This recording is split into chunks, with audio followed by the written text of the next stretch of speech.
We are back. Happy Monday. Holy shit, is it nice out.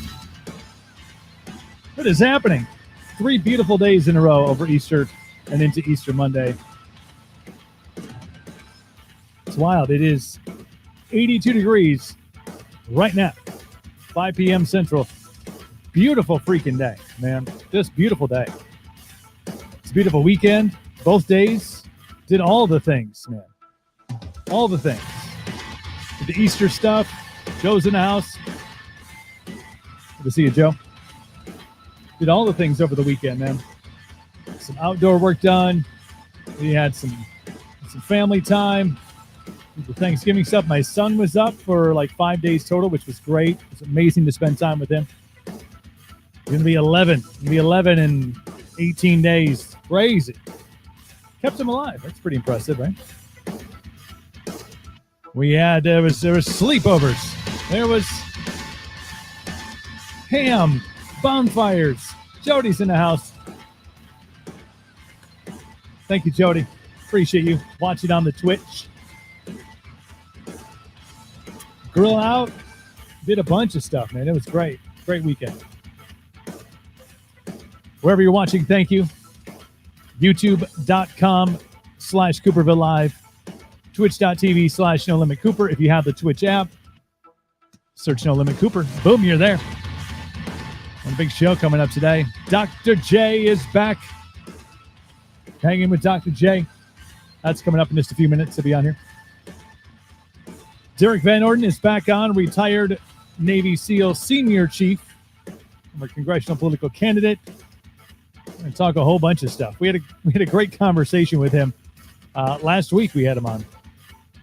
And for those of you who don't know, don't pay attention to the show, your first time watching, Facebook cut off our interview like halfway through it. If you want to watch it, it was great. A lot of SEAL stories. It's on YouTube. And it is on Twitch, so you can watch it there. But he is back. We got elections going on in Wisconsin coming up tomorrow.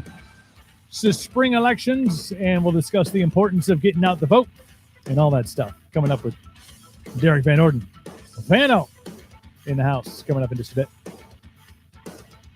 If you want to support the show, keep the show going, keep it going and growing, please join our Twitch. I'm not begging, but it's close. Support us, support the free speech revolution, exclusive content. We're going to be doing some exclusive offers and stuff through there too. So please join. Please join up on our Patreon. That link, I just posted it in the comment sections of all of the platforms. So wherever you're watching, click on the link, join the Patreon. Plan starting at $10 a month. Help support the show, helps keep the show going as we continue to grow. Very cool stuff. And also going to add in here, if you don't know, I have a beard company. We've talked about it many times on the show. But I'm as in total control, adding the beard company in as a proud sponsor of the program because, I mean, it's just so pretty. Your beard or the beard of your significant other, whoever, however, CaptainCoops.com is the website. Let's throw that up on there. See if we can do that. CaptainCoops.com is the website. You can go in beard oils, beard balm, beard butter, depending on how intense you are into your beard. Packaged, produced, distributed, basically from the space over there outside of the studio. So, well, we don't produce it here. We do it at a lab, thanks to my friends at Everything Hemp LLC. We do it in their laboratory. But CaptainCoops.com. And what we're going to do is we're going to throw some savings codes in there too. So as we continue to get this all dialed in, figured out, then you'll be able to watch the show and go and get a discount on some fantastic beard stuff. We got apparel on there too, some not drop ship, some fulfillment stuff.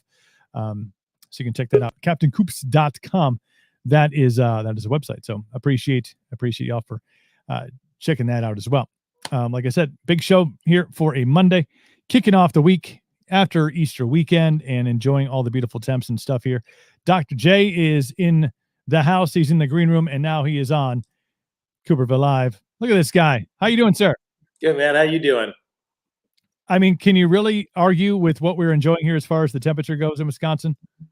Man, I'll tell you, it's if you recall, a year ago, we had a foot of snow on Easter, so it's the contrast of living in the upper Midwest. You just never know.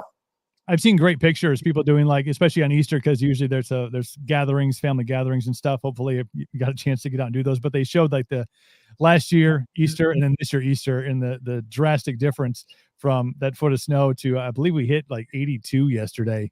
Yeah. It was a beautiful day. So soaking it all up, because as well as I do, even it's the beginning of April, there could be another foot of snow on the ground before we get into May. So we'll just enjoy it while we got it.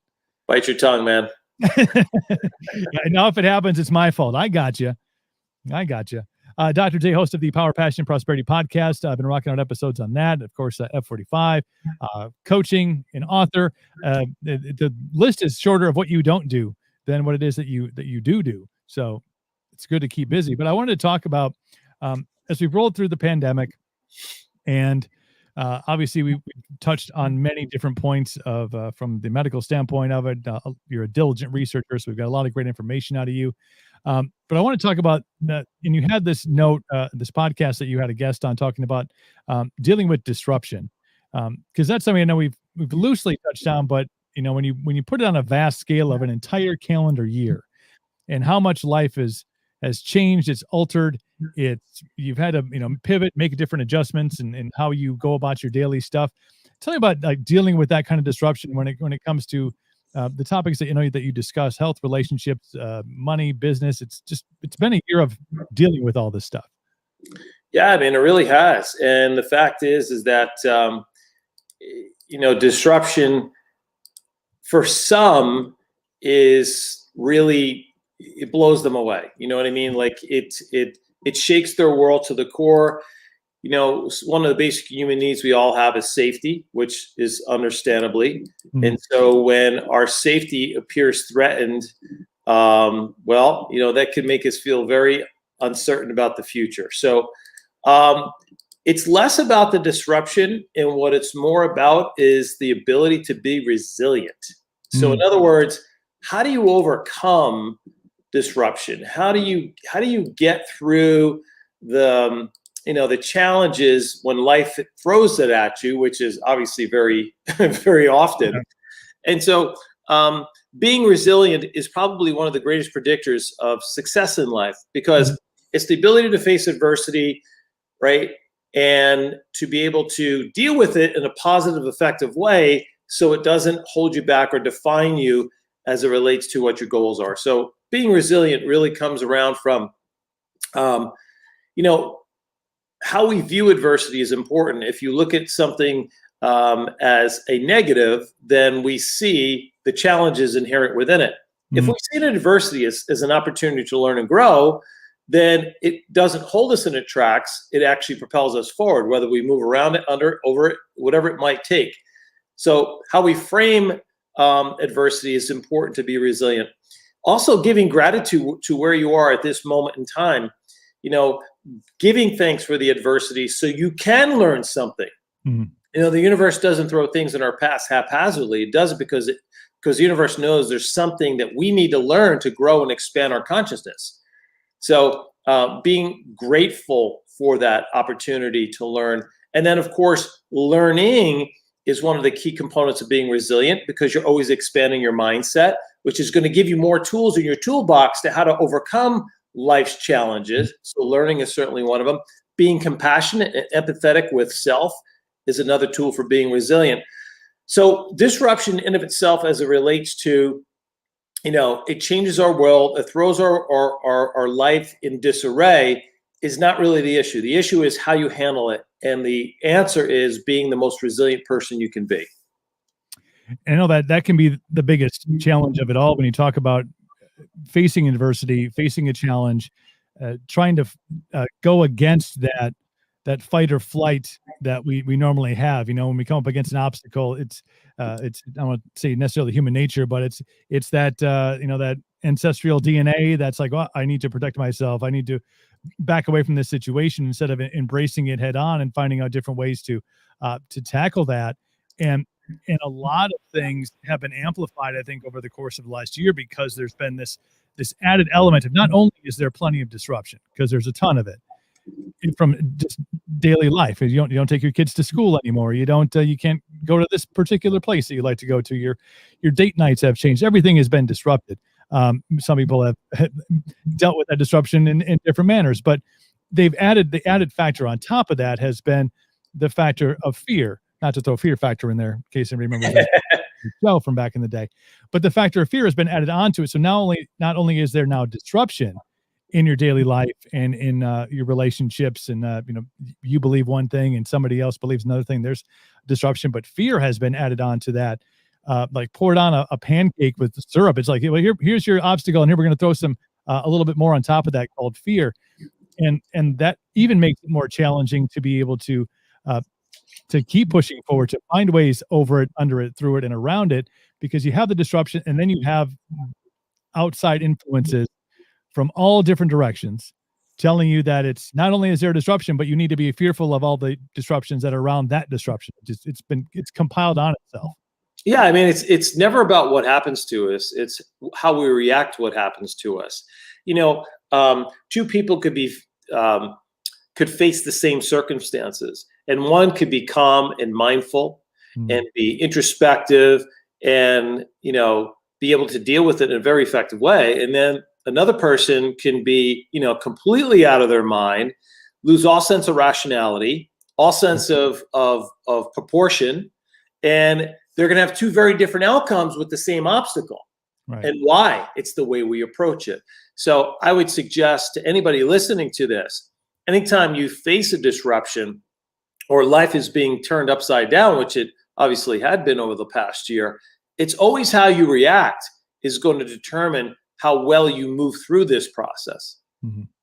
There's such a value to, I meditate. I know you're a guy who gets quiet in the mind for a while and, really looks at the day and shows gratitude, and then look at the day as a whole, and to hear the things I want to accomplish today. The value in that, especially when you're talking about the things that we're discussing right now with disruption and the fear that's on top of it, taking that time to really silence the mind, to get into a quiet place. I do it right away in the morning. I get up, I make a cup of coffee, I'll sit down, light a candle. I know. And for me, like 5 years ago, that sounded completely totally strange. Like, you're gonna do what now? You're gonna light a candle? It's gonna be so romantic with your time with yourself. But I've realized that my reaction to things, because I take that time, whether I have 10 minutes or 15 minutes or 20 minutes or a half hour in the morning, to quiet the mind and really let the thought exit, find silence, that my reaction to other things, other distractions, other disruptions is less intense. It's less like instant reaction. I'm like, okay, it's a little more analytical. It takes some time to go, oh wait, okay, let's look at this from a different perspective.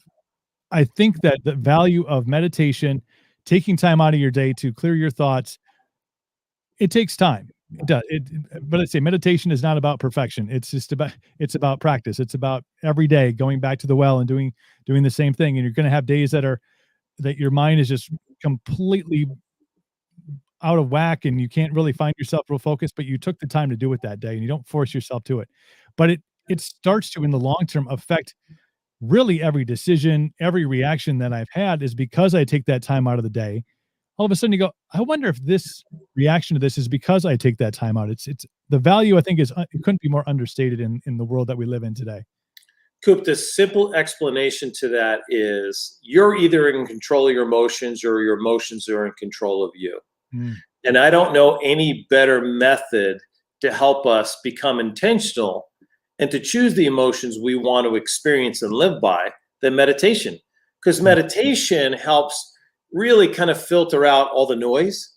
Yeah. And even though some people who meditate struggle with a lot of messages that may be coming into their mindset, the key there is not to resist them, but to embrace them and process them. Which one do I choose to focus on? Which one, I could deal with later?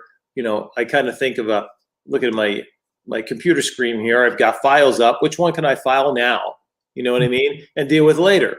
So besides the volumes of research that show the physical and emotional benefits of meditation, and I've been doing it for better part about 25 years. And I literally, in my book, I write, literally say that meditation saved my life, saved my marriage, saved my kids, with my relationship with my kids, my business.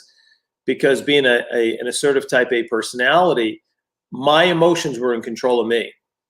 And I had to figure out how to get a hold of that, or it was going to destroy me. And there was no more effective tool than the meditative process. Yeah, like I said, I was having started just a couple of years ago, and I think first getting over the I'm not doing this right. It's like any sport, any practice that you take up, any new adventure that you go on. Meditation is this whole different animal. It's a whole different thing, and it's really like almost the opposite of every other thing that you venture into. If you venture into a new business, well, you got to do like all the research. You got to figure how things work. Have a plan. There's a lot going on upstairs that you're constantly thinking about. So and you want to learn a new sport. You want to be better at a sport. Okay, well, I'm going to read these books. I'm going to study these players. I'm going to find out their eating habits and their lifting habits and how much they run. What do they do for all the things you got to learn. Anytime you learn something new, there's so much that goes into it. Where this is the polar opposite, where it's like, okay, now we're going to try to do nothing. Literally nothing. We're going to not think, you're going to have emotions that come over you. You're going to, find out where how your body feels, like really analyze from the top of your head to your toes. And you go, I guess I've never sat here and just thought about my pinky toe before. It's a complete, like I said, polar opposite of every other new adventure. But when you get into it and you make it a constant part of your day, and even, I'm sure for you who's, 20 plus years in, and for me who's 4 or 5 years in, you have those days where there's just a lot of unwiring going on, and you go, but you can't let yourself feel bad about the fact that I didn't really do a good meditation today. Well, did you take 15, 20 minutes out of your day to kind of focus on your breath and get a hold of where you are? Well, yeah, but I was really, this thought kept on coming to my head. Well, you still did it. You still accomplished, the practice of meditation, and that's what helps you grow and helps expand all the things that it does for you, in the rest of your life. I say with meditation, done is better than perfect. There is no perfection when it comes to meditation, because each experience is unique to itself. And so meditating a minute is better than no meditation. Meditating 5 is better than 3. There's no specific timeline. It's just doing it. And like anything, right? It takes 64 days to create a new habit, according to the University of Toronto. Up to that point, it's just a new behavior. And if you skip or you miss a day or two here or there, so what? Do it the next day. Don't beat yourself. The same thing like with, trying to lose weight. Just because you maybe cheated on a meal doesn't mean you throw the whole thing out of the, your whole diet plan out of the window. So the point being is that it's really good for us. It helps people who meditate have a longer lifespan. They stay in their relationships longer. Lower percent of heart disease, diabetes, and cancer, and all that other stuff, because literally you're shifting and changing your body's physiology. Because the impulses and the behaviors that we engage in day in and day out, based on how we eat, move, and think, influences how our genes express either sickness or health. So more that we do, and I talk about how we eat, move, and think, the think part of it is really like meditation is mental gymnastics, right?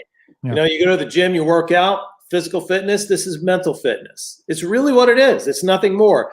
And I've said before, and I truly believe this, that we're on the dawning of a new age, and a generation or two at the most are going to look back and we're going to say, what? Everybody didn't meditate, to prepare and create a healthy mind?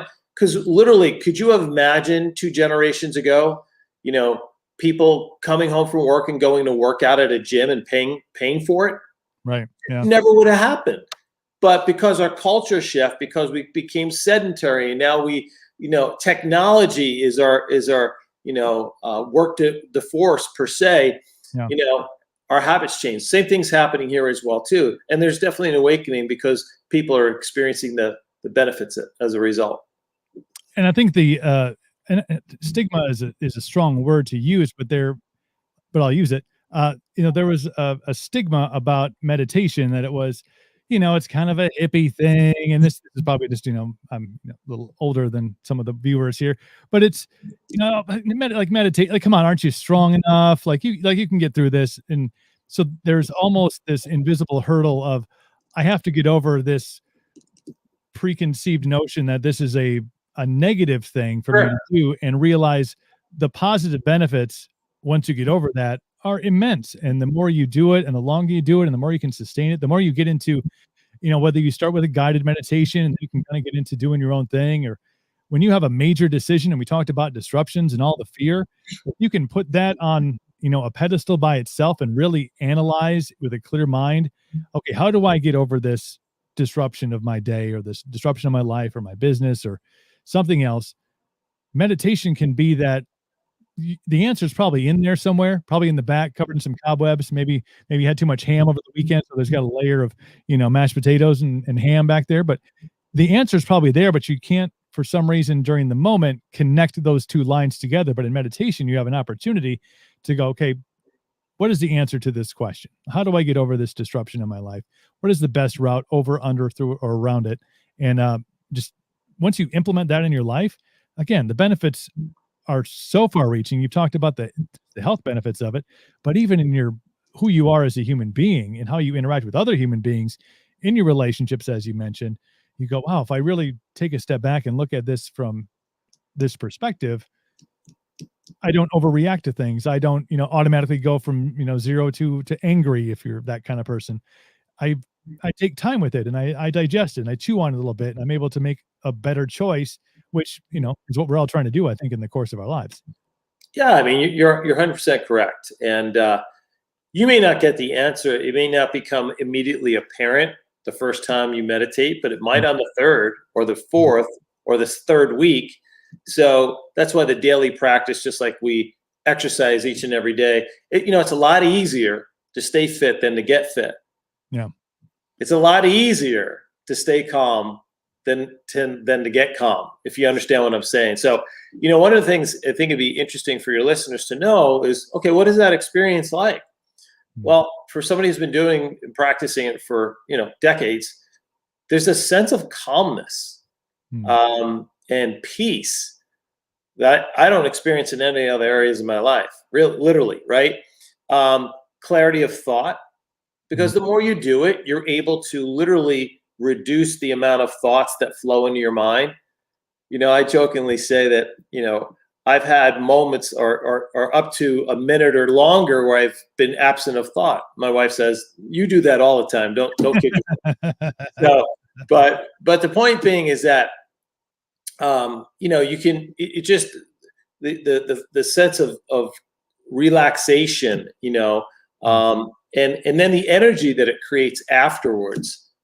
It's some of the benefits people will notice if they pick up the habit and the practice of meditation. And I agree with you that a guided meditation is a good way to start.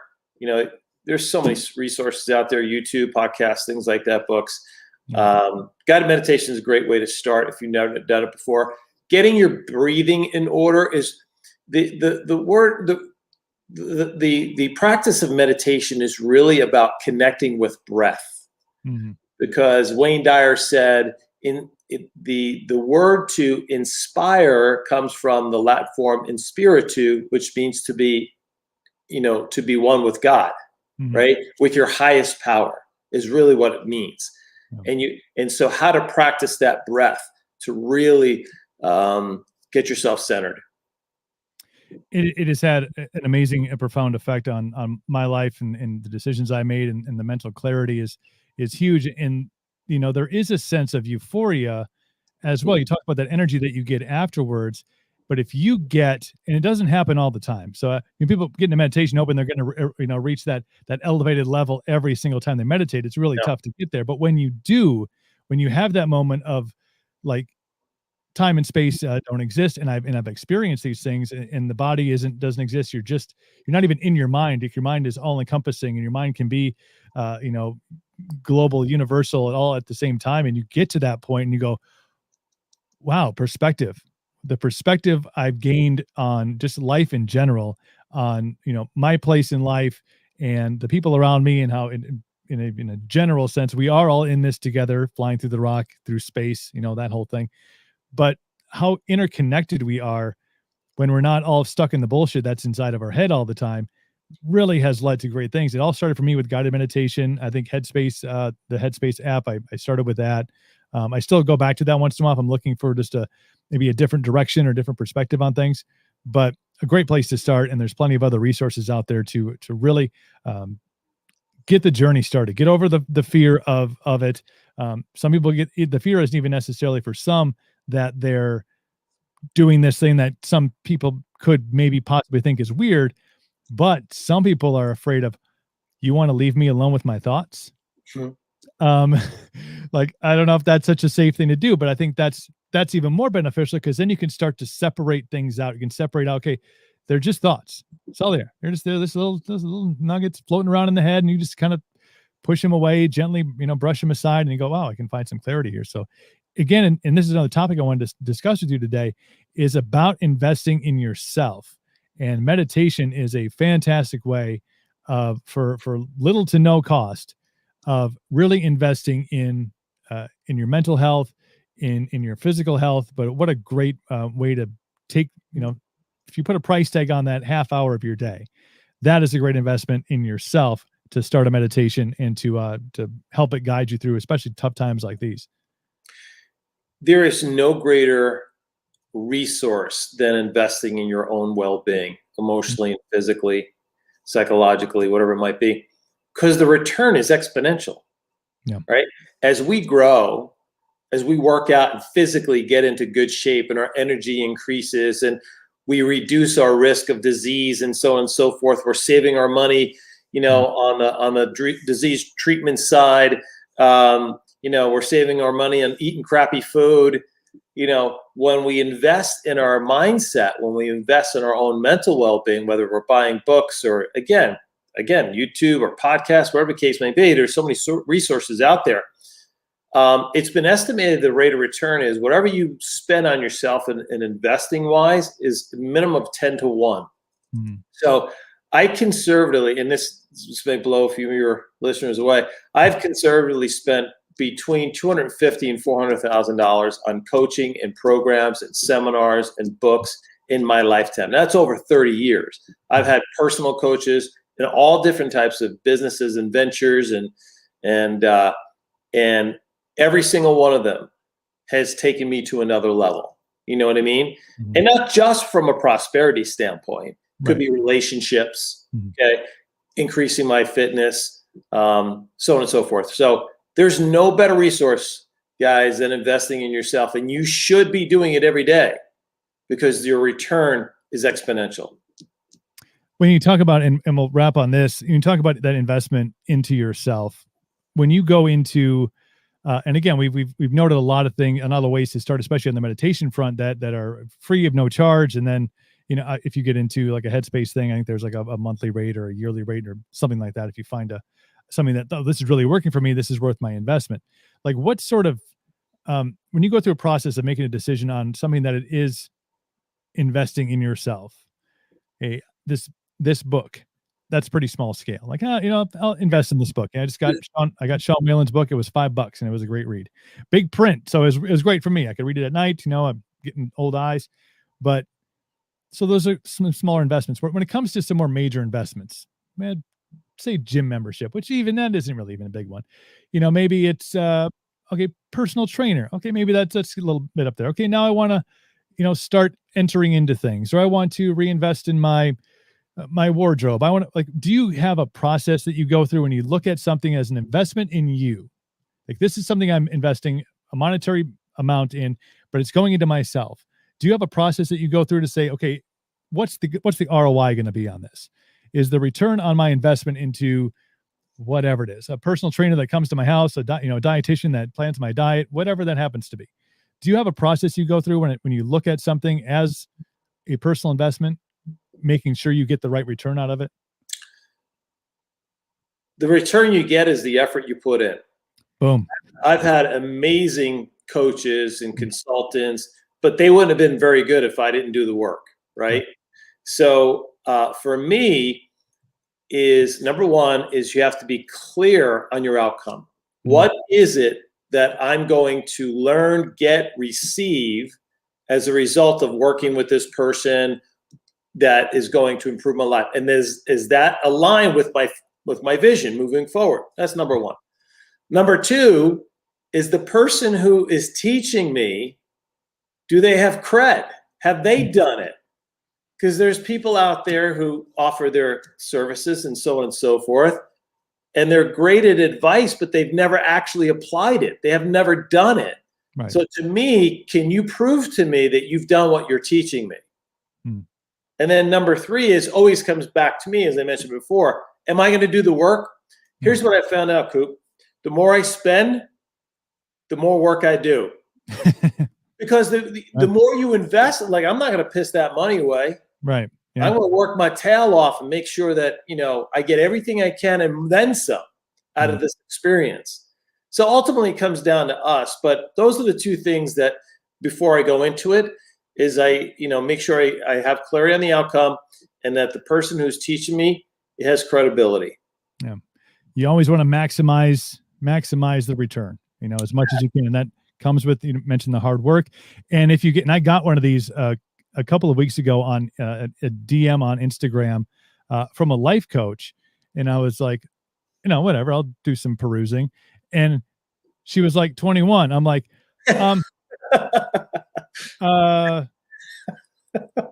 have some questions. Like, what have you been through in those 21? Like, so she probably fresh out of college, like what exactly have you experienced that you're going to help me with on my path? I mean, I'm sure she reads lots of inspirational quotes and stuff like that, but I'm like, I don't think you're quite ready for this kind of a career. You got to have some experience first. Well, I give her a lot of credit for being ambitious and being entrepreneurial. But yeah, that'd be one of the situations that I might want to check out the credibility. Yeah, and maybe she looked at my page and was like, this guy looks like he's gullible as shit. I'm going to go and see if he wants to throw me some money. Or she looked at it and you said, you really need a lot of help. That both are good possibilities. Maybe even Steven. Dr. J. LaGuardia, the Power, Passion, Prosperity podcast is out and rolling. Grab the book. What's the website so people can get all the info in one honed in spot? Yeah, so powerpassionprosperity.com or triplelife.com. Awesome. Dr. J, it's always a pleasure, my friend. Thanks for a great conversation today. We'll chat in a week. Sounds good, man. Be well. Take care of yourself. Dr. J. LaGuardia right there on the show, dropping truth bombs on you. Go get meditating. Whatever it is. I think Headspace has a free, a free trial that you can jump on. It's just a great start. It's a great starting point to start with 5 minutes, start with 3 minutes. They have ones that are a minute long. Take that minute out of your day and just let it rip, man. Let it rip. Dr. J, always awesome. That's true. Joe. Dr. J, regular on the show. Every single Monday, we get him on here and we talk about good stuff. So coming up in about 7 minutes, we're going to be joined by the one and only Derrick Van Orden, retired Navy SEAL senior chief, political candidate, and dude's got a lot of experience, a lot of knowledge. And we're going to talk to him about some current events, and we'll talk to him about the big elections coming up tomorrow in the state of Wisconsin, and what it means not just here, but everywhere. So stand by for that. It's coming up in about 5 minutes. We'll take a break. While I'm taking a break, great opportunity for you to head over to our Patreon and join the revolution as we try to keep the show rolling, keep it alive, keep it growing. But until we get back, that's what you could do. Just, investing your time wisely. The ROI, the return on investment for you subscribing to the Patreon is exponential. It just means I got to work harder, and I'm all for it. So be back in 5 with Derrick Van Orden.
And we're back on Cooperville Live. Thank you so much for having us on wherever you're watching. We appreciate you, appreciate your time, appreciate your patronage to the show. And if you want to be a true patron of the show, join the Patreon. The link again is in the in the comment sections of all the places we are streaming today.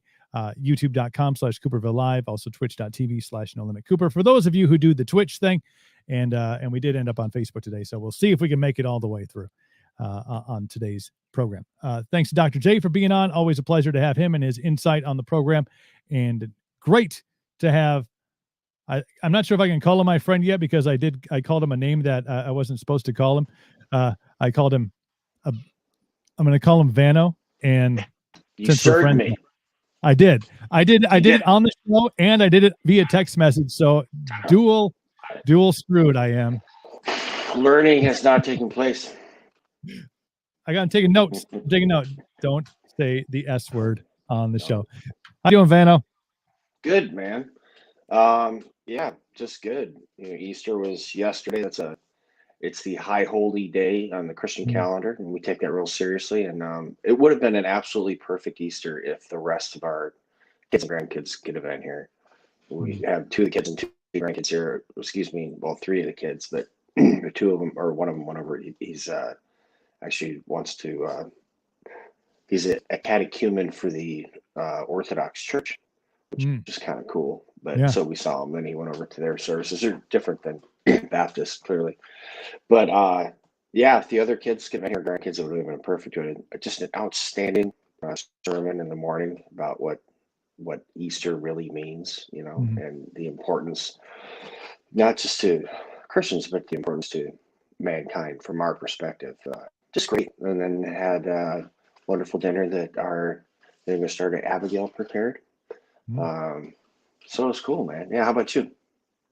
It was a beautiful weekend. I mean, we couldn't ask for, up here in Wisconsin, we had a foot of snow last year on Easter. And this year, when you have just clear skies and 80 degrees, which is a little unprecedented, but it was great. My son was up, I had some great quality time with him and family and his cousins and my cousins. And it was great to get everybody gathered together. And we had a bonfire on Saturday with the family. Excellent. And Sunday we grilled out later in the afternoon, and it really was important, I think, to take time with family and friends over the course of, you should always do that, but over the course of this weekend and the importance of it, to just enjoy that company, that presence of, when my son is up, it's a whole different, I'm in dad mode, and, I'm teaching him the rights and wrongs and stuff. And he's learning as he grows, but to really go, wow, it's the beautiful weather, the special day, the family, the friends, the love, the meal. It was all encompassing. A great day, a great weekend. Great. That's it, man. That's what it's about. Absolutely. All these things we do, all these efforts that we take in our life, they can really be distilled down to being able to spend time in freedom with the people that you choose, doing what you choose to do, when you choose to do it, and where you choose to do it. Yeah. It's the 5W, who, when, or why. Yeah. It was of life. Beautiful. It was a beautiful thing. And everybody was in, I think the spirits were lifted. I think there was this sense of, we laughed, and, we busted some cigars out later on in the night, had a couple of cold beers. It was just a beautiful day, man. It was beautiful. I'm not condoning tobacco use. Also, wait a minute. Something just occurred to me. You did this yesterday. Is that right? Saturday and Sunday you did this? Saturday and Sunday. You got together and you barbecued in an unauthorized manner with family and friends without the permission of the President of the United States, who said that he wouldn't be able to do this until maybe the 4th of July. Is this what I just heard? I'm sorry, because I just caught that. we're probably breaking up a little bit. It's the internet reception there. That's what I heard. You exercised your constitutional freedoms without permission from the President of the United States? Well, this 100%. Is unheard of. I'm not sure I should be on this show. I didn't write a letter. I didn't make a phone call. I didn't send in a request form. Nothing. We just did it. Well, I tell you what, I wish more people would exercise the freedoms. For some reason, we've lost the understanding of what it says in the Declaration of Independence. we are endowed by our Creator with certain inalienable rights. Amongst those are life, liberty, and the pursuit of happiness by our Creator. The government doesn't give us our rights. Faceless bureaucrats do not give us our rights. Our Creator does. We're just in our foundational documents, those rights are just articulated. And for some reason or another, I mean, there's a bunch of reasons. The fact that less people are people of faith, the fact that our educational system now has completely failed. It's now an indoctrination system. You can't deny this anymore. Any objective person who looks at the changes in our society has to be able to understand that at a minimum, our educational system has failed terribly, trying to indoctrinate our children. Which brings me to something I wanted to talk to you about. Our educational system. Okay. Well, I don't even know if we mentioned it last time I was on the show, but I ran for Congress in 2020 as a Republican candidate for the 3rd District of the state of Wisconsin, the Cooley region or Dreyfus region, whatever you want to call it, right by the Mississippi River. Might be able to hear a train or two go by. It's because we live in Prairie du Chien. It's so cool. Beautiful. But so since the election that I did not win, you apparently need to get more votes than the other person. But yeah, strange. Oddly, yeah. But what I've been doing is I've been working very hard for our local candidates and statewide candidates because something really occurred to me. How do we get to this place where we're at in our society right now? And it's because we have given up all of these local offices to people. And when I say us, I mean conservatives, Republicans, libertarians, kind of all at this point on the same side. And so in order to take that back, I decided to work really hard. I was doing fundraising for him, knocking on doors for him, making phone calls for him.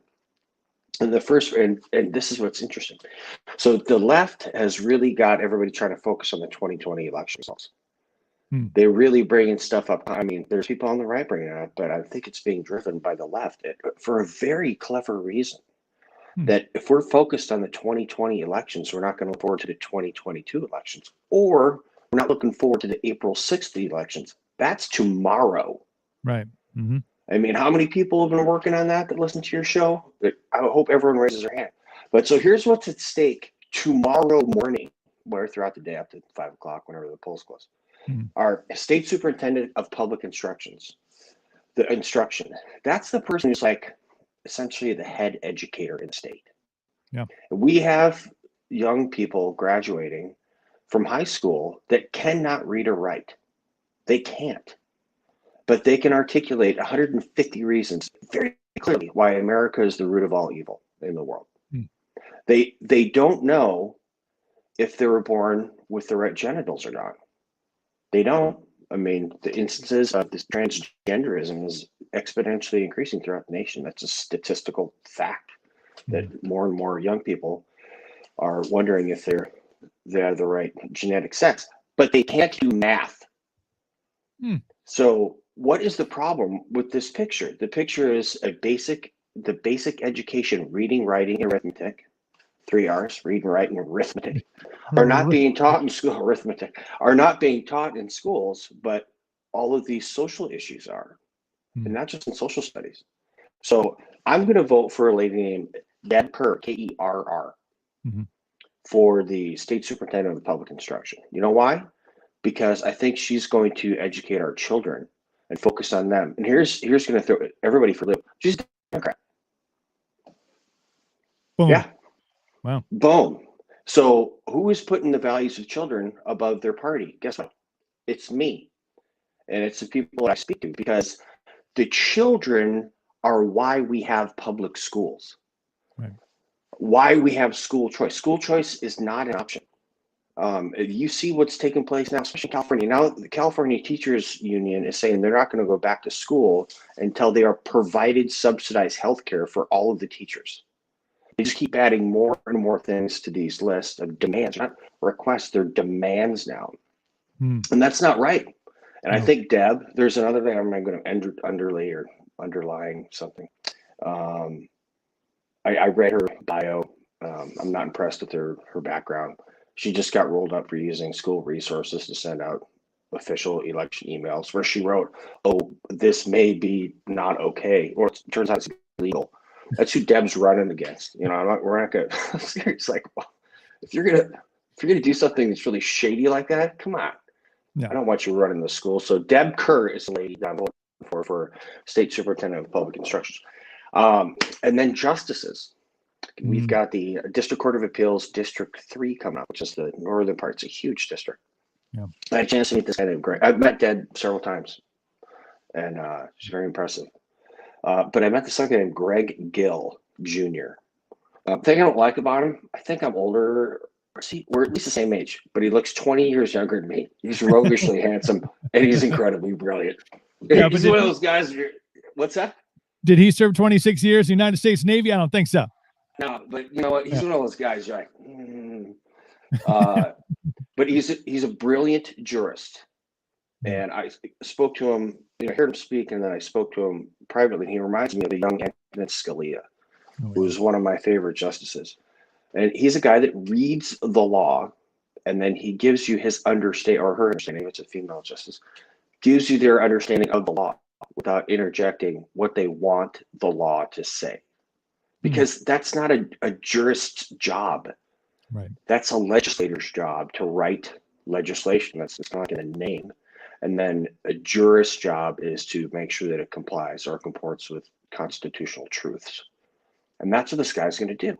So that's why I am voting for Greg Gill for District Court of Appeals, District 3, because judges need to understand that they're in a position of incredible power and influence, and they need to exercise that power and influence how they're supposed to, which is making sure that laws are constitutional, not writing the laws. That's it. Okay, River Falls. This is exciting. I like it. It is, yes. So River Falls, one of our daughters went to college there. It's just a little north of where we live now, up in Pierce County. 3 positions open for the school board. Again, when we are like, why are children learning the 1619 project, which says that the purpose of the establishment of the United States of America was to promulgate slavery and racism? Like, no, that's not why America was established. Slavery was the original sin in the United States. Don't forget that. But we can talk about this later about why the Constitution is written the way it was. It was to make a compromise so that you could establish a union, so that further down the line you could get rid of slavery. So nobody thought slavery was cool back then. The people that were abolitionists were abolitionists, and we still do. The Republican Party was established by abolitionists. People are like, slavery is horrible, and it is. I can't think of a more horrific institution. It's terrible. Anyway, so we need our school board members to be able to say, no, we're not going to teach that. That's not truth. We're going to learn real history. We're going to teach hard sciences, STEM skills. So for the River Falls School District, everybody write this down. We got Josh Cleveland, Jeff Johnson, and then Josh Klug, so Kluge. Out of the 3 of these people, I've met Josh several times. And he is a very, very bright man, very dedicated to what he's doing. He's just a straight up now good guy. And I've spoken to people that I trust very, very, I trust them completely. And they have recommended to me Josh Cleveland and Jeff Johnson. And I'm taking their advice.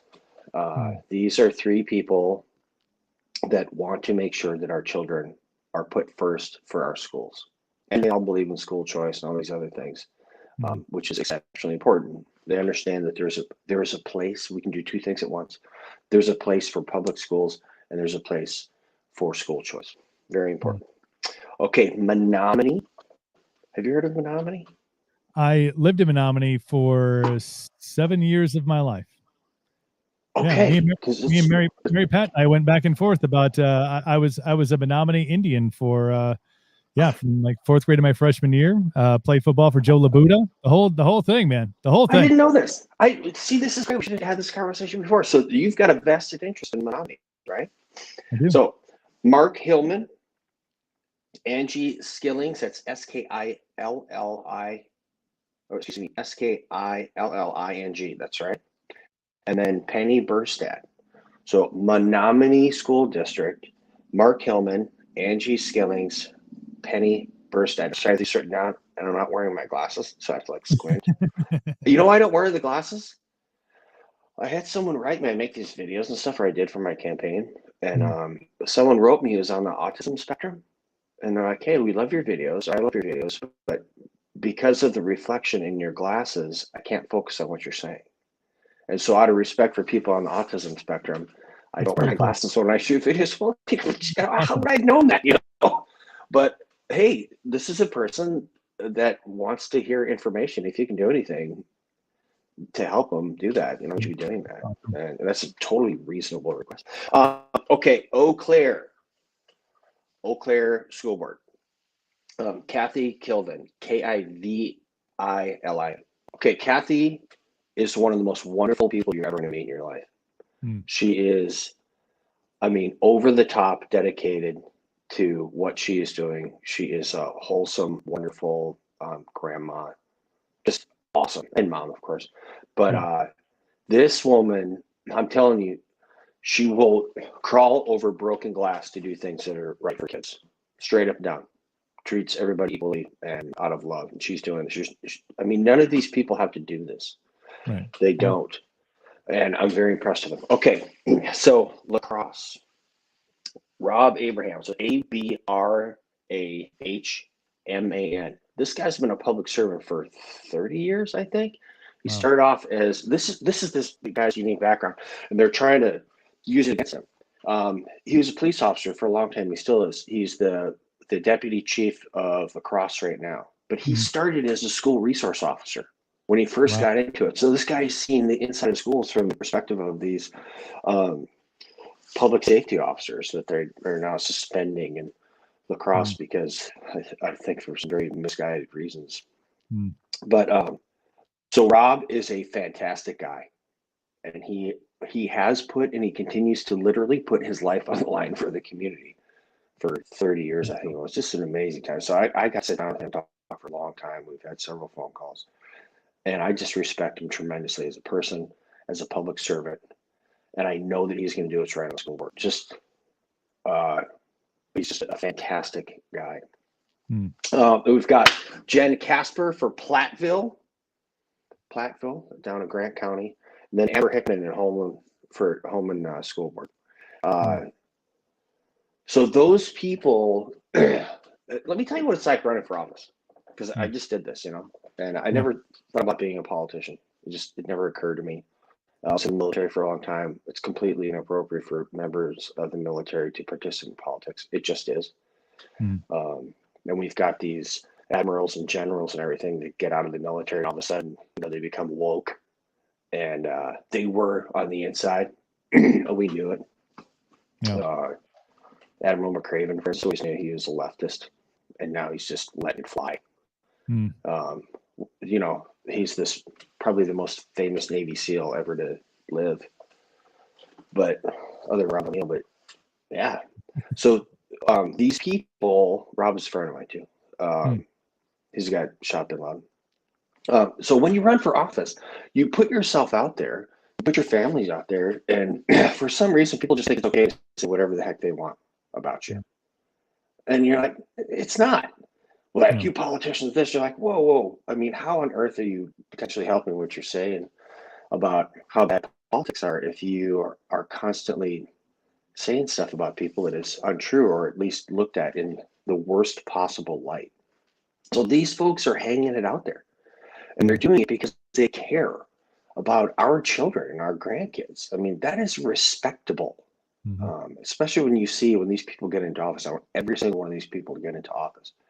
When you see their conduct is going to be different than these other folks who are clearly agenda driven, and the agenda is not kids.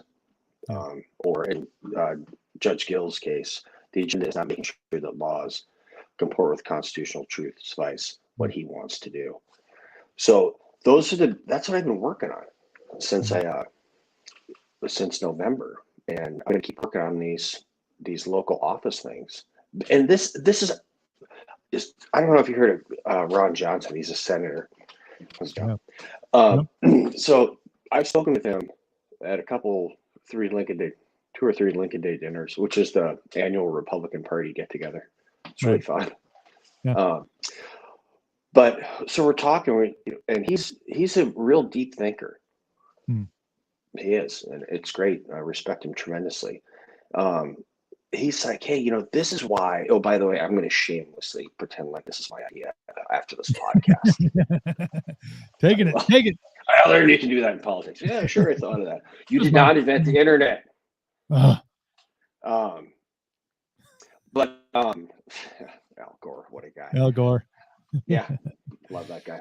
I don't. So Senator Johnson's like, here's why all these local offices go to Democrats and leftists. It's hard to say who's who now.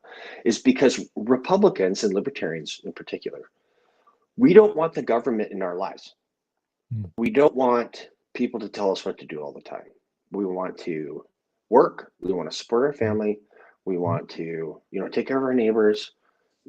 Someone's having a problem, we want to bake them a pie, chop up the tree that fell in their lawn during a storm or whatever. And we don't want to tell other people what to do unless we are in the military and are subordinates, or we're in business and there are employees. Yeah. We just don't. So we inherently shy away from all these things because we want to spend any more time dealing with the government than we have to. And then there's the other side of the house where it's like a lifelong ambition to be able to tell people what to do, because they're much, much smarter than you. I mean, look at us. We're wearing baseball caps, for Pete's sakes. I know. Well, we have facial hair. It's ridiculous.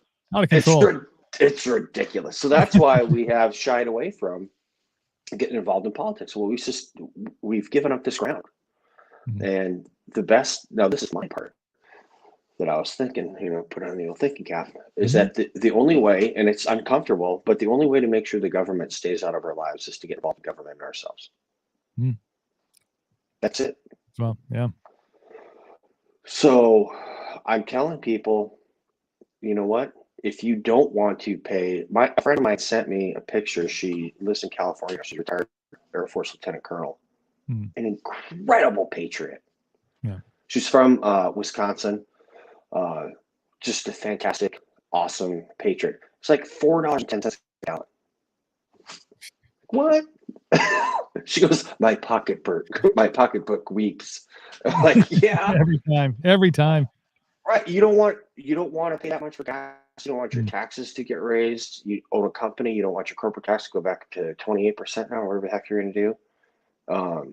If you don't want people to tell you what to do, what you can and cannot do, if you don't want people to tell you that you have to say things out loud that you just don't believe in, even if you have a clearly articulated religious reason for not doing it, then you better get involved in politics. Because here's how this works, man. And people can't say, oh, take off your tinfoil hat and get out of your bunker. Because of these bills that they've passed since Biden was inaugurated as the president, we know it's real. I mean, the Equality Act sounds like a wonderful thing. Equality is good. It's right. But when you're telling people that an adult can, or even anybody can say what gender they are day to day and change back and forth. And if I go, look, I really truly believe in science. I believe in hermaphroditism, but I do because you can look at a chromosome. You get XX or XY, which also have XXY, XYY, where you can quantify these things at a chromosomal level. That's science. That's observable and it's repeatable. But when you're doing these other things, it's not observable or repeatable, especially if you can go back and forth between these things. And what's the danger of that? Well, abuse. Are there people? I have a very good friend of mine who was in the SEAL teams with, who was a Navy SEAL who is transgender. First transgender SEAL. Chris retired and then, said, hey, I'm transgender. I'm like, okay, there's something there. There is, because Chris took heavies for doing that. So there's something there. No one wants to get, treated horribly. And that's just shameful the way that we treat these people that we disagree with. But you don't have to if I come out and say I disagree with this, I have to be able to disagree with this publicly. But when we put these things in federal legislation, if I say that and these things get passed and they're run out at a level, and I'm committing a crime, oh, you can't do that. Yeah. So are there abuses of people, there inequalities in the banking system and the housing system? Yeah, there are. And you can trace them down. Statistical, it's not like someone's not making that up. Someone on the left is not making this up. But you can address these issues in the banking system and housing systems and loans and all this everything. You can address that directly without having to remove someone else's ability to exercise the right of free speech. Right. And private property rights and all these things, So that's what's really happening. So if you disagree with these things, you got to get involved in politics. We just, the $1.9 trillion, 9% of that's COVID relief. They want to do $2 trillion infrastructure bill. 8% of it has to do with roads, bridges, all this stuff. Like, come on, man. I just said this. Okay. Here's my real heartburn. I did not vote for Joe Biden. I did not. I don't believe it. Well, here's the thing. I've been saying this is the worst part about this whole thing. I've been saying, come on, man, for years. You know what I mean? And he says, come on, man. Oh, dang it. Come on, man. Dang it. But so I'm encouraging people to really, spend 10 minutes a day reading CNN, reading MSNBC, reading Fox News, 555, read OAN, Newsmax, and read these different news sources, and then put your thinking cap on and make a decision and think of it from the perspective that freedom always wins. Right. Whichever position you can take that allows the most freedom to a person, freedom of thought, freedom of action, without smashing somebody else's freedom of thought or freedom of action, that's the right choice. And the people that burn and ban books are never the right choice. They never have been, ever. That includes back in the 50s when they were burning and breaking the old Elvis Presley with his crazy swivelly hip records. That's not right either. I personally love Elvis Presley. So get involved, or it's going to get involved with you. This is not going away. It's 2021, and politics has become real for people. I had a great conversation. I had you on last week. Obviously, we had a great talk. I had Kyle Woodman on, who's running for Eau Claire City Council. I had him on Friday. Oh my gosh, I did not mention Kyle Woodman. He's been on the show. Vote for Kyle. I've known him for a long time. It's awesome guy. Sorry. Yeah, no, we had him on the show on Friday. Had a great long conversation with him about it, and it's it starts. Everybody gets like India, and I think we kind of talked about this too. Everybody gets in their head about this every 4 years thing. Every 4 years, every 4 years, we got like it's every 4 years we got to get and then like they don't understand why things don't happen around them in their local neighborhoods, in their community, in their county, in their region, in their school district. They're like, but we voted. I'm like, that's not where the magic happens, people. The magic happens on your school board, on your city council, your local judges, all these things that's where that change is going to happen. And people forget, like spring election, what is like, there's a complete lack of, not complete, because there's obviously people who are aware of what's going on. And I know you were down a couple of weeks ago, helping Kyle out with his campaign. And you talked about the others that you knocked on doors and talked to people. So the word is getting out, but it's getting people to go, okay, this is where change happens. Getting involved, knowing your candidates, and going and actually voting for them in all elections, because they're all important, every single one of them. And you even mentioned on last week's show that Republicans tend to get a little, they kind of take the gas off a little bit, whatever. I don't know. I did the November thing. Like, you got to keep moving forward. You got to be men and women of action and do things, get things done. Right. Or quick, right? I love it. That's where the rubber meets the road, right? Guess what? That is on the road right in front of your house. It's not in DC. It's not in Pennsylvania Avenue. It's in front of your house. Do we need to, or should we focus solely on these local elections? No. Right. But we have to start focusing on them and working on them. And here's something I'll say. an observation from running for office. You get to meet some really, really cool people. Mm. And it's not like this echo chamber, but you share more in common with the people than you don't. And it's nice to talk to those folks because no one should ever have a safe space. That's a very strong thing. Of course, you need a safe space. I mean, you consider your house a safe space. But what I mean is this ideological safe space. Because when you're not challenged, you're never going to grow. It's a Old Testament thing, iron sharpens iron. Mm. And it does. So you have to, friction is what makes a knife sharpen. And it makes you hone your reasoning down and challenges what you're thinking to come up with why you're thinking it. Because if you're not thinking about something, you're just repeating something, that's not the same. Right. And when you do this local stuff, you're just talking with Americans.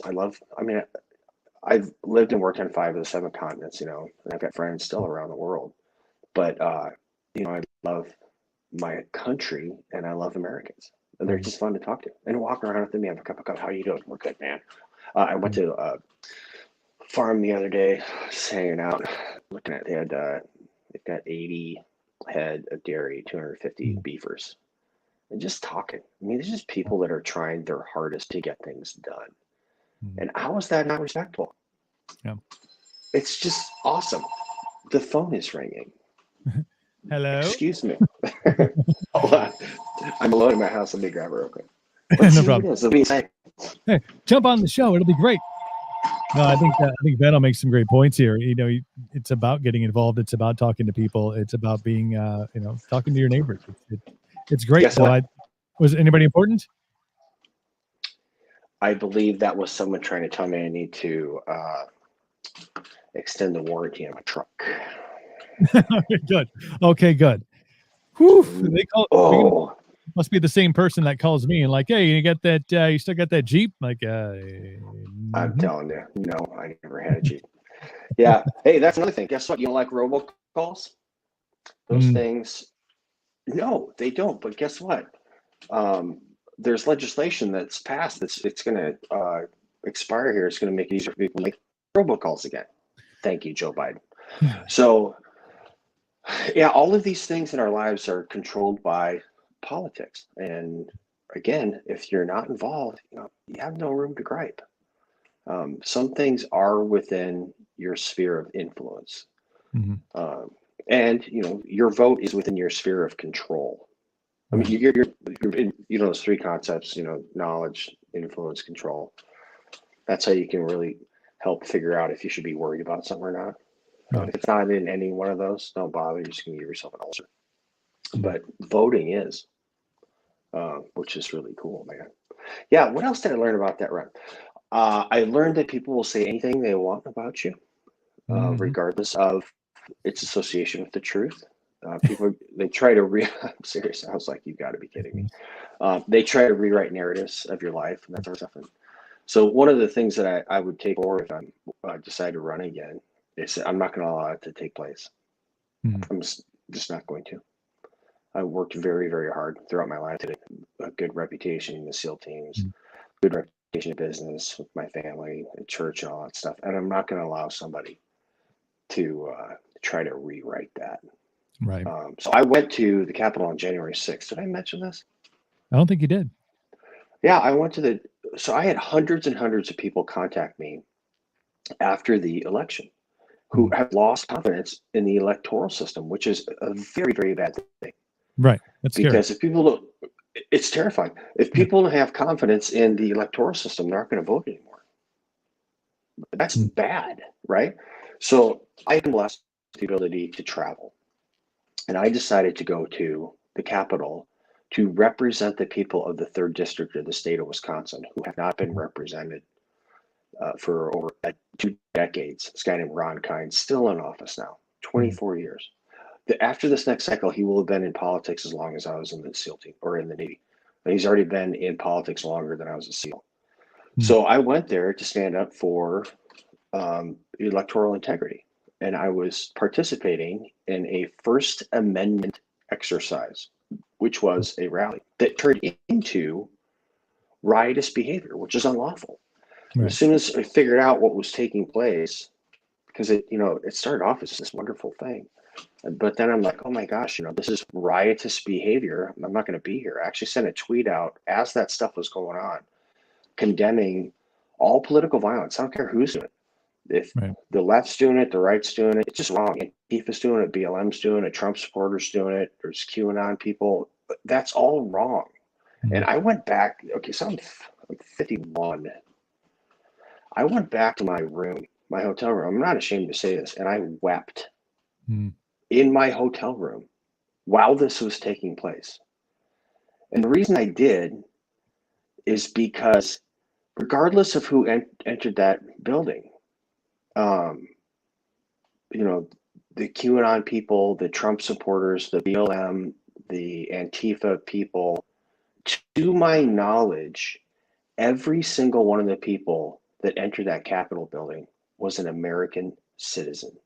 And that was heartbreaking. It still doesn't make me think about this. I mean, my first combat tour, Bosnia-Herzegovina, that was a civil war, cleaning that up. And then I went to Afghanistan. That turned into a civil war. Then I went to Iraq. That turned into a civil war. Then I was in the Horn of Africa, where Djibouti is and Somalia and all that stuff. Civil war. And these people, they don't seem, it doesn't really seem to register with them. But I'll be very clear about this narrative thing I talked about. These folks are saying, or some of them on the left, Democrat Party of the state of Wisconsin, for instance, that I participated in an insurrection. Well, I have broken I'm 100% permanently and totally disabled service-connected veteran. So I've destroyed our nation protecting the Constitution of the United States of America. And it is reprehensible that these people would say that I was participating in riotous behavior or an insurrection, because it's simply not true. And I'm not going to tolerate these people who have never served a day in their life to say that I participated in insurrection, because it's just not true. It is a lie. And I'm not going to roll over. I will not kowtow. I'm not going to genuflect to the altar of wokeness because I'm afraid of being disappeared by the cancel culture. And it's not even a cancel culture at this point. It's a cancel cult. So we're not going to do it. For too long, Republicans have sat back and just, I don't really want to get into it. I don't want to offend anybody.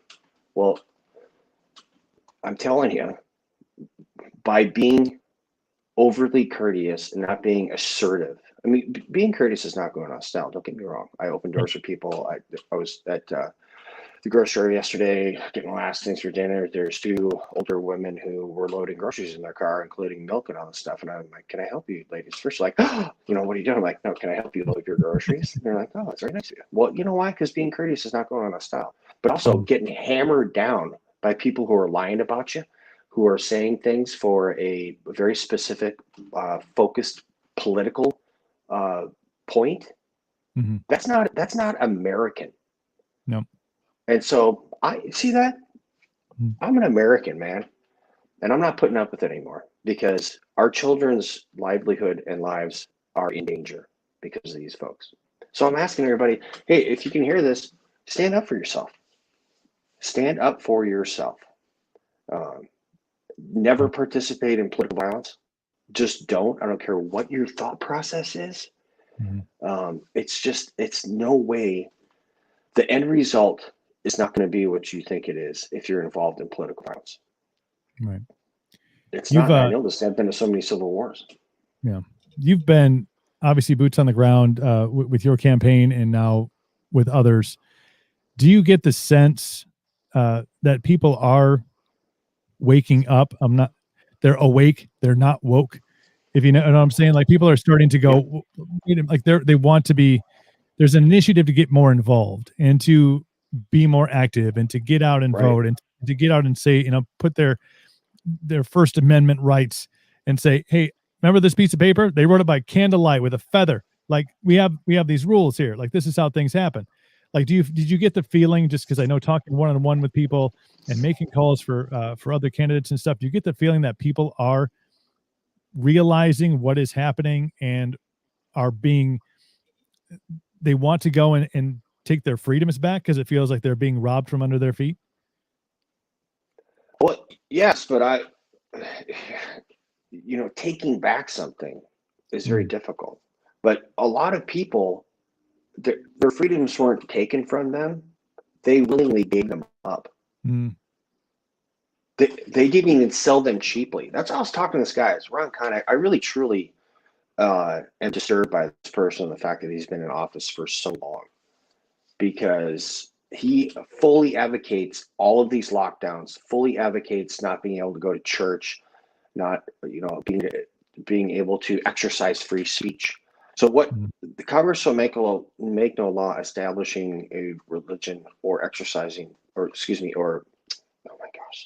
prohibiting the free exercise thereof. That's the Establishment Clause. It's the first part of the First Amendment.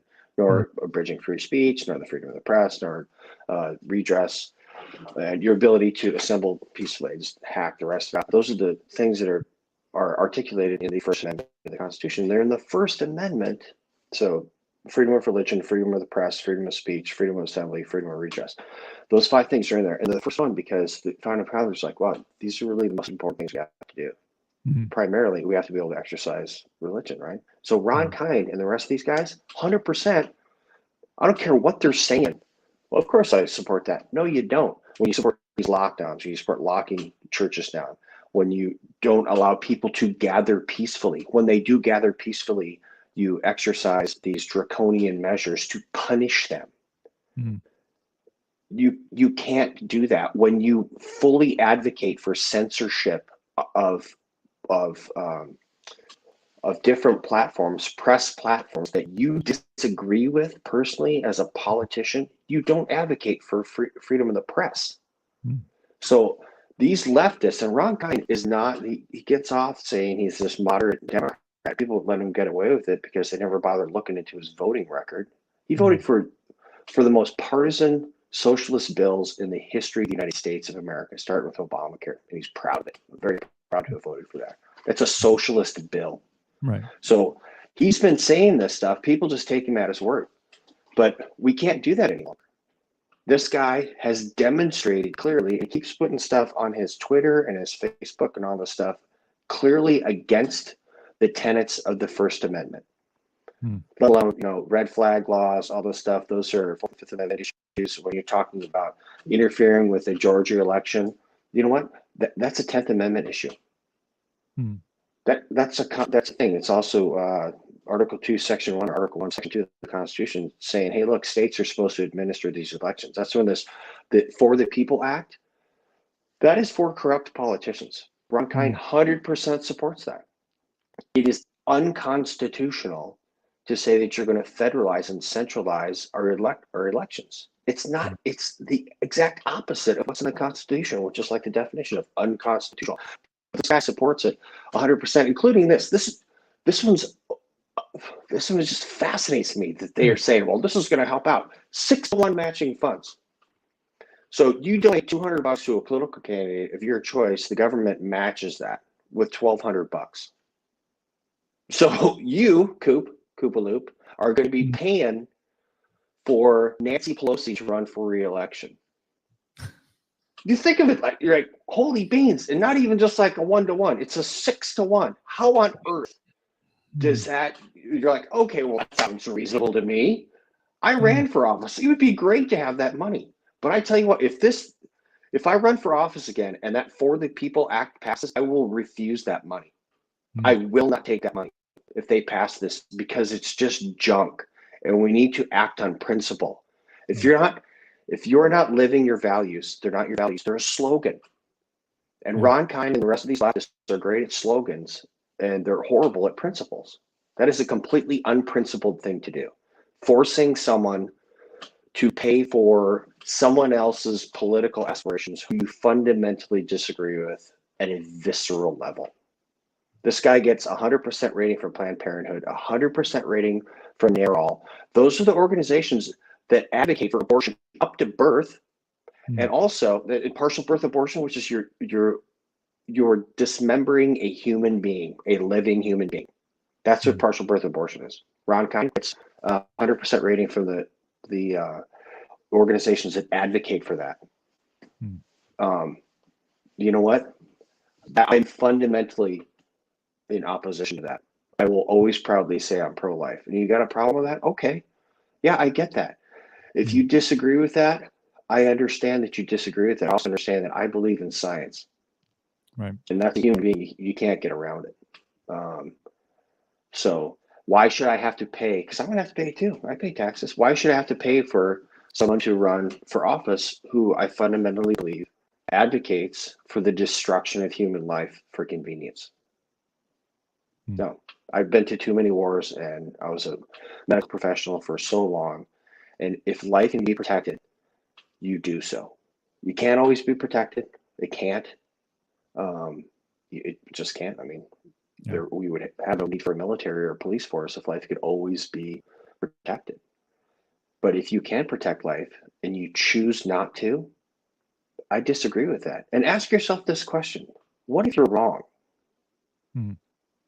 You know what I mean? Suppose you're wrong. It's that old, it's a horrible argument to believe in God, because you should believe in God out of faith. But people are like, what if you're wrong?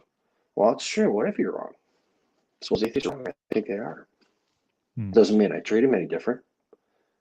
Doesn't mean I try to needle them or put them under my thumb. They're sentient human beings who are making a decision I disagree with. But that's way different than you talking about, this mortal coil with children. So that's this for the People Act. No, it's for Corrupt Politicians Act. This $1.9 trillion thing. So I read all this legislation. I'm a total Navy SEAL nerd. I read this stuff, like hundreds and hundreds and hundreds of pages of this stuff, because I'm not taking anybody's word for it. I'm reading it. And you think about all the stuff that went in there, hundreds of billions of dollars to bail out cities and states that have failed the management of themselves. We just bought all of them out. And I don't have, so when people like Republicans hate unions, that's not necessarily the case. Republicans hate people that are putting people out of work. That's what we don't like.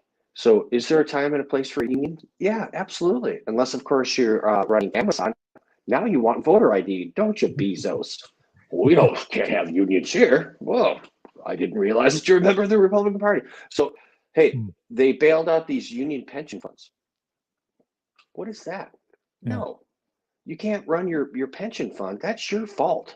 It's not your neighbor's fault. It's not the person that consciously chose not to join a union. We're a right to work state. There's a reason we're a right to work state in the state of Wisconsin, because you shouldn't be compelled to do things you don't want to.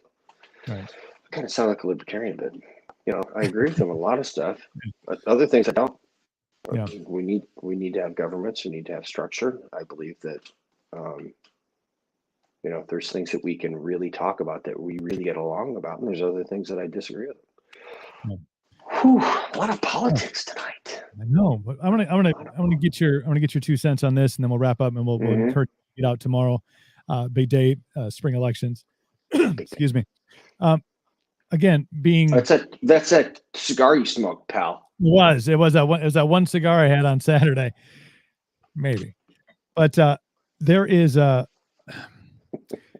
vibe in the air, and it's not a good one, but there's starting to be a growing group of people who are really getting fed up with the way their counties run, the way that their cities being managed, the way their states being run.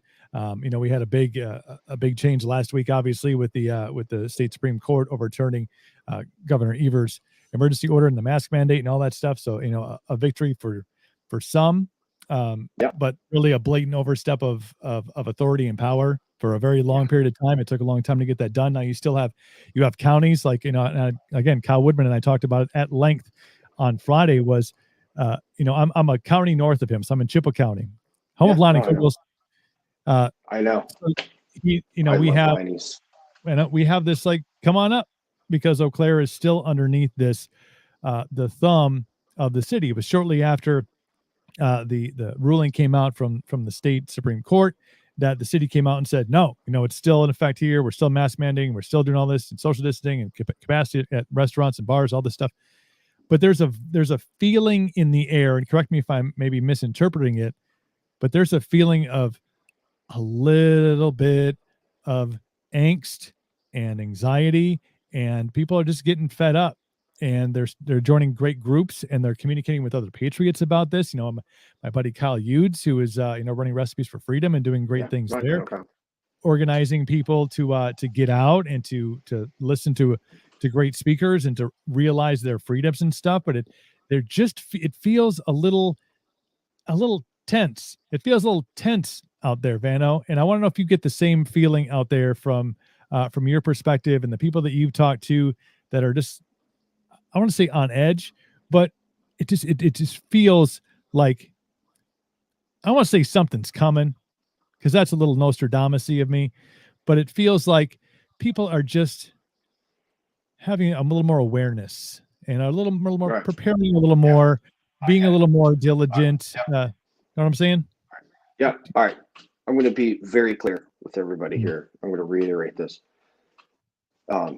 Political violence by anybody is wrong.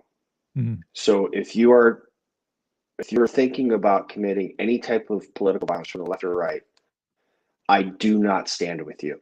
Mm-hmm. And I don't care if I ever run for office again, if that costs me office. If you're planning on committing political violence from the left, right, or center, I do not stand with you. Right. Because I have been to civil wars. We just talked about this. Yep. So that angst that people are having, and you're right, and I will speak to these patriot groups. You know why? Because they're patriots.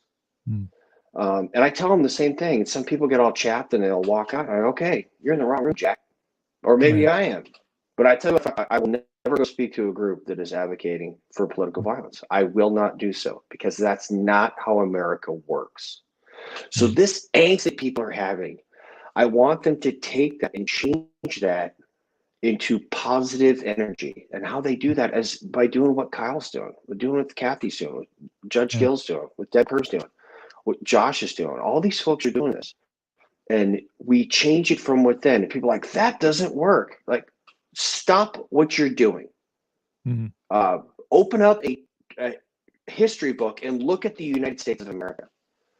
So we went from a conservative country, the vast majority of people adhere to some type of belief system, and that's reflected. You cannot argue that there is not Judeo-Christian values written into our foundational documents. You can't. You have to stretch that. You have to stretch that so far that rubber band snaps. So that's how this country was founded. And it went a very, very long time, really into the 60s, when this changed. And people decided, who were on the left, to change the nation from within. They stayed in college. They became college professors. They taught our children. They taught teachers that taught our children. They got involved in the government, started working in local government. They started participating in local government. And they changed the system from within.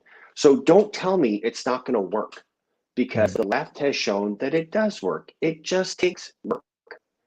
So I will meet with any group at all, and I've spoken to, I don't know how many patriot groups. They're all over the district now. I'll speak to any of you as long as you're not advocating for political violence on left, right, or center. But yeah, take this energy that people are having, this frustration. They're like, I don't know what to do. I know what to do. Get on my at Derrick Van Orden Twitter and Facebook. Get on there, like, follow, and share this stuff, because we talk about these ideas constantly. And then what we also do is we've organized. So we are organized. People made fun of Obama. Oh, he's just a community organizer. Well, guess what? 8 years later, he was the president. So we organize because we want to affect positive change through legal means. That's what I'm doing.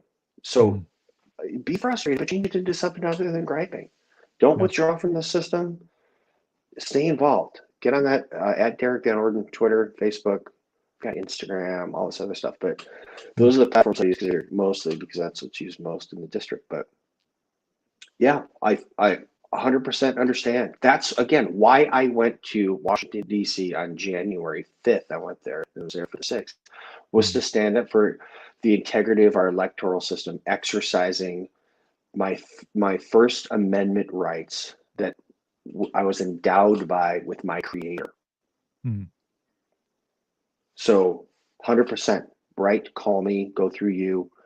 And let's take this stuff. Let's bring the nation back to normalcy. Yep. And you can't say that all this other stuff is normal. It's not normal to say, you know, a human baby survives an abortion attack, and we're going to talk about whether or not we're going to help it. But that's not normative behavior. Mhm. So if we're going to change that, and we are going to change it.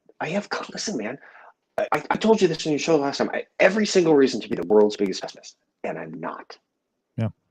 So if I everything lined up against me, if I'm sitting here talking on the show about, I optimistically look towards the future because I know that our vision is just better. Mhm. It's economic prosperity, personal freedoms, a place where you can do and say what you want without infringing on another human being's rights in the United States, where you get to actually, you get to keep the fruits of your labor. Do you know what I mean? America is I had this conversation with the HVAC guy, super cool, here in town, came over because we got to redo our heating system here. I was like, look, America is the most generous country in the history of the world. Mhm. And here's the way Americans think. The more things I have, the more I can give to other people. People don't do that in the rest of the world. Like, I'm going to have my fiefdom.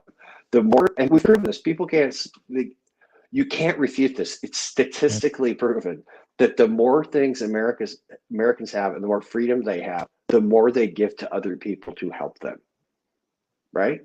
Right. So if that's our vision, every single person, we want every single person to attain the highest level that their intellect allows them. How is that bad?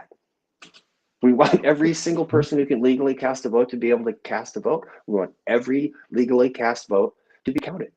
We want it to be exceptionally easy for people to cast a vote and almost impossible for them to cheat in the ballot box. Why is that bad? It's not. So be part of the process, right? 100%. Guys, it's a 100%, gift, dude. It's a gift to be able to do these things. So hold your head up high. Be proud of who you are, because I know you help people. That's admirable. I know you work every day for your family. That's awesome. I know that you love your community, that you pick the trash up, that there's trash on the sidewalk. I walk them. I feel like an old senior enlisted guy, which, I am, but there's trash, pick it up. Why? It's not my sidewalk. Well, yes, it is, because it's my community. Do that. Yeah. It's an honor to be able to do so. Hey, dude. Awesome stuff, my friend. Hey, everybody get out. Tomorrow is the day. Vote.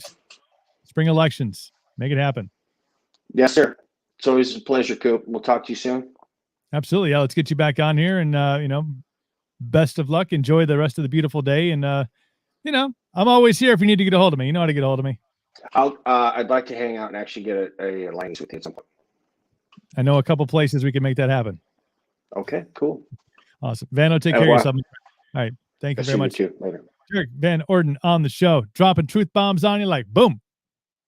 Get out. Tomorrow's the big day. We had Kyle on. We had Kyle Woodman on. We've had Derrick on.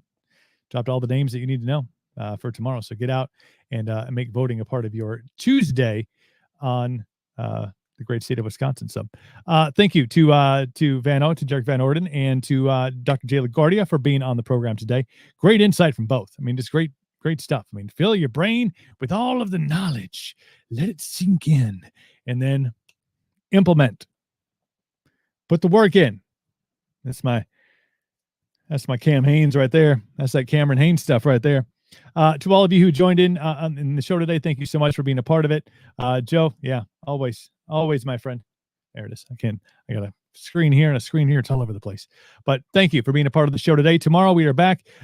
Jason Charles Miller was supposed to be on the show last week, Tuesday, but we had our time zones mixed up because he's out in LA.